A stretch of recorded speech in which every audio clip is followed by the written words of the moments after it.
But I have some stuff that I think is important to say, and I think that I have requisite experience in said things.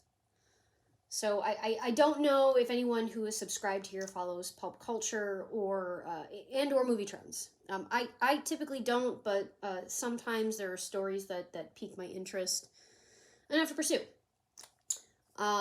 One in particular has not only piqued my interest, but hits hard right in the feels, and that is Ariana Grande, and I don't know if I'm pronouncing her name right, and Cynthia Erivo. It's not their lives, their love lives, or their behavior, or what they wore somewhere, or their net worth that has hit me in the feels.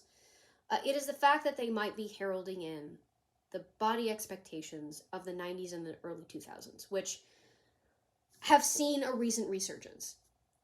Now, I'm 38, was born in 1987, which means my teen years were between 2000 and 2006, which was the height of the skinny train, where my role models were folks like Avril Lavigne, Mary-Kate Olsen, Keira Knightley, Christina Aguilera, and really any one of the Victoria's Secret models. I was not a slight girl growing up. At least not until I made myself that way. I am actually proudly half Cuban. I am first generation half Cuban. My dad came over, he immigrated from Havana, Cuba to Miami, Florida in the 1960s on the Peter Pan flights. And his family is short, loud, and very voluptuous. Hourglass figures everywhere you look. Apart from height, my mom's side of the family is not that different. We're talking double D's and up. But I got primarily my father's genetics in terms of body type, which means when I hit puberty, my boobs essentially materialized into C-cups at 12, and my ass dropped like a full-grown boy's balls. I don't know, but I fucking hated it. I fucking hated it. In middle school, my nickname was Pam 2, as in Pamela Anderson.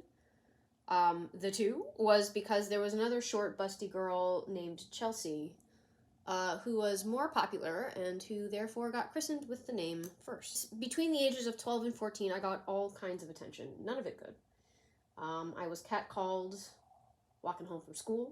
I was catcalled walking in the mall. I was catcalled literally for existing anywhere outside of the four walls of my classroom. And I want y'all to internalize that for a second. That the only time I got catcalled as a fucking 12-year-old was not around other people my age. The people that were my age ended up calling me names, like Pam Anderson 2, and other names that I'm sure I've since forgotten. And I used to get all kinds of dirty looks from girls that were not as far along in their development as me. I was sexualized by my uncle. When I was 14, he made a comment to me outside of my parents' hearing, suggesting sexual activity. I brought it to my parents' attention, and that was the last time I ever saw him. I was sexualized by my neighbor, who, when I was 11, I was at his kid's birthday party, and he asked me to dance with him. And as an 11-year-old, I was like, that's weird. You know, and I was also shy, right? Like, I was shy with people my age. So I said no. And he ended up telling my parents that I had a mean streak. Now, on top of all of the unwanted attention was the fact that I didn't look like everyone else was saying was beautiful. I didn't have a gap in between my thighs. You couldn't see my collarbone or sternum. My arms were too big. You couldn't see my ribs or my hip bones. I fucking hated myself, and I wanted the attention to stop. I wanted to become as small as humanly possible so that no one noticed me anymore. So, in sophomore year of high school, I stopped eating. I ate one bagel at 5:30 a.m. After that, I ate one dried date with half a tablespoon of fat-free cream cheese and 1 teaspoon of guava paste at 3 p.m. every afternoon. Weird? Yes, I agree.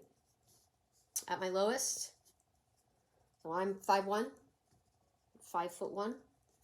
At my lowest, I was 83 pounds in high school. Nothing fit me. Size 00 pants were falling off me. You could see every bone in my body, including my pelvis from my back. My cheeks were sunken in. The hair on my arms have gotten really long. But I was losing hair from my head. My skin was so dry. And I was tired all the time. One night, my mom told me that she was taking me to the store. But that was a lie. She just wanted to get me into the car. Because once I was in the car, she took me to the hospital, crying on the way there. She told me that she had spoken with a doctor, told him my height, my approximate weight, and my appearance, and he told her to hang up the phone with him and take me to the hospital immediately. He told my mother that I was at risk for a heart attack at any moment because my body weight was so low and could not sustain my bodily functions. I was 15. And since then, remember, I'm 38, so 23 years. I've been battling this eating disorder. Now, I'm stable now, but it's not really something that ever completely stills. It never completely goes away. It is always there in the back of my mind, reminding me not to eat the entire plate of food, even if I just leave a little itty-bitty bite, or that my thighs are too big, or that I can no longer feel my bones in my back. I am still triggered when I see certain body types. Now, thankfully, I'm not triggered anymore by seeing protruding bones, well, like I used to be. Not now when I see that, like with Ariana and Cynthia, I just become sad. Ariana's body has become, or I suppose has always been, the subject of discussion. Since she came on scene, that is par for the course for a celebrity. By the young or old, male or female, or anything in between. Now, does that justify this weird fascination with and nonstop discussion of somebody else's body? No. That's just fucking weird. But celebrities likely expect it coming when they enter into the entertainment industry. And they will often speak out about it, which is exactly what Ariana did recently. When she authored a very heartfelt and eloquent Instagram post, gently criticizing people for fixating so much on her body and its changes. She specifically recalled phrases like, quote, "You've lost weight, what happened?" And "You've gained weight, what happened?" Suggesting that no matter what she does, it will be the subject of discussion amongst the chronically online and obsessed. Yes. But also no, right? There's a distinct difference between healthy weight fluctuations and danger. For example, on a 5'1" female, weights between 100 and 140 are normal and mostly healthy. And put on top of that, in a day, a woman's weight can fluctuate between 2 and 6 pounds every day. But once you start to see bones that are not supposed to be seen, like orbital bones, each rib in your sternum, both spurs of your elbow, and the back of your pelvic bone, you know that you're coming into dangerous ground. And many, many people have come to Ariana's defense, damning those who voiced their concern and insisting Ariana was beautiful and she was perfect the way that she was. And there's also a distinct difference between criticizing someone for not minding their fucking business and glorifying thinness. Right? Valid. Because who the fuck are we to have any say in how Ariana chooses to address her health and well-being and longevity? Right? That is a conversation between Ariana and God. In fact, one journalist who wrote on the subject expressed it beautifully when she stated, quote, "Every time I see Ariana Grande on the red carpet or in interviews lately, I feel a mix of fear and anger. Not at her beautiful spirit, her breathtaking voice, or right to move through the world in the body she chooses, but at what she's come to symbolize." Right? It's her fucking body. She can choose if she wants to die. She can choose if she wants to navigate this world as a Holocaust victim. That's her choice, right? But That's not what most people are doing. Most people are normalizing this physique. They are glamorizing it. The collective they are not only saying protruding ribs and cheekbones and orbital bones and abnormally colorless skin is okay, but that it's desired. I'm still unclear of humanity's apparent fascination with thinness. It seems pretty ubiquitous amongst both Western and Eastern cultures.